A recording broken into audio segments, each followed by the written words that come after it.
Secondly, China attempted to pressure Lithuania to not allow Taiwan to open a representative office in Lithuania. Now, what often happens when China puts pressure on other companies or countries to do their bidding, those companies or countries or organizations or people or whatever will buckle. They end up kowtowing to China and doing exactly what China wants. The remarkable thing about this particular scenario is that Lithuania did not buckle. They stood up against China and said no. Lithuania is an independent country in Europe. It's part of the European Union, and it is the largest of the Baltic states. Lithuania and Taiwan have a very long and interesting history together, and they actually first established diplomatic relations all the way back in 1921. Lithuania is one of the growing number of countries that are showing their support for Taiwan, even though China vehemently opposes any country having diplomatic relations with Taiwan.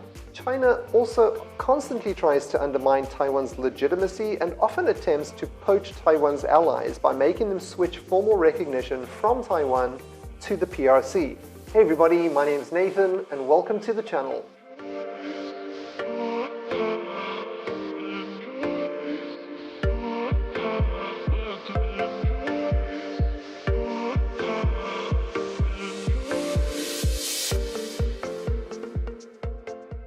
In fact, thanks to China, Taiwan only has official relations with 14 countries around the world. Losing diplomatic allies in and of itself won't make a substantial difference to Taiwan per se. But, of course, the more allies, the better, right? With that being said, when China does tempt Taiwan's allies with promises of wealth, investment, and infrastructure, it does still cause political problems within Taiwan. The problem for the DPP is that the KMT can use this as kind of like ammunition against the DPP. The KMT might blame the DPP for losing allies and then claim that only they can prevent Taiwan's allies from switching recognition from Taiwan to the PRC. This, of course, is false. Of course, China prefers the KMT to be the ruling political party, but when push comes to shove, Beijing will potentially do whatever it takes to reunify Taiwan. On November 18th, 2021, Taiwan officially opened its representative office in Vilnius, the capital of Lithuania.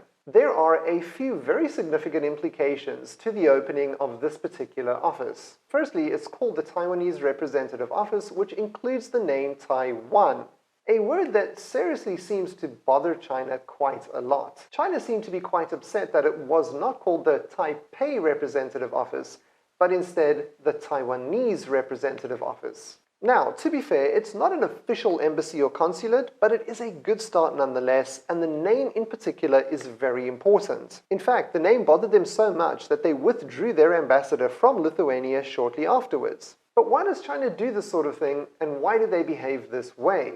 Well, let's take a look at the Olympics for an example. China always insists that Taiwan may not use its formal name, flag, or national anthem at this event.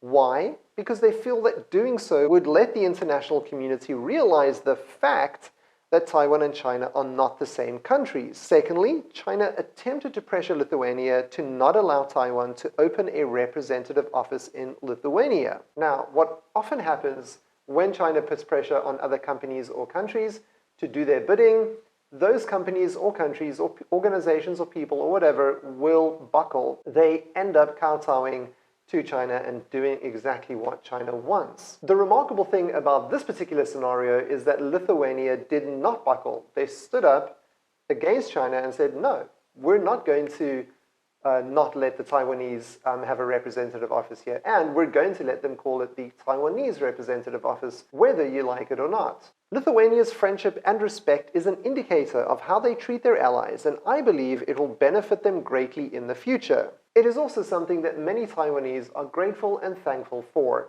Too many times has Taiwan been pushed to the side.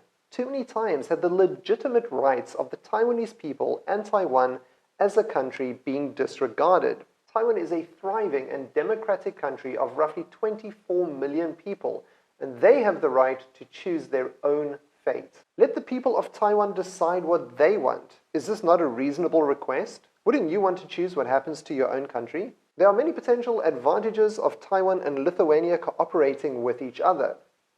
Firstly, let's take a look at some of the economic benefits. Taiwan is currently the EU's 6th largest trading partner in Asia, and the EU is currently Taiwan's 5th largest market. Next, the opening of this representative office in Lithuania is indicative of Lithuania's strategy to diversify its economic policies. It also opens up bilateral relations between Taiwan and Lithuania, as well as to open up potential markets and trading partners in both countries. In conclusion, Taiwan and Lithuania stand to greatly benefit by cooperating with each other. And perhaps more importantly, you don't have to change the name of an office or do China's bidding just because China said so. Okay, everybody, that's it for today. Thank you so much for watching. I'll see you in the next one. Cheers.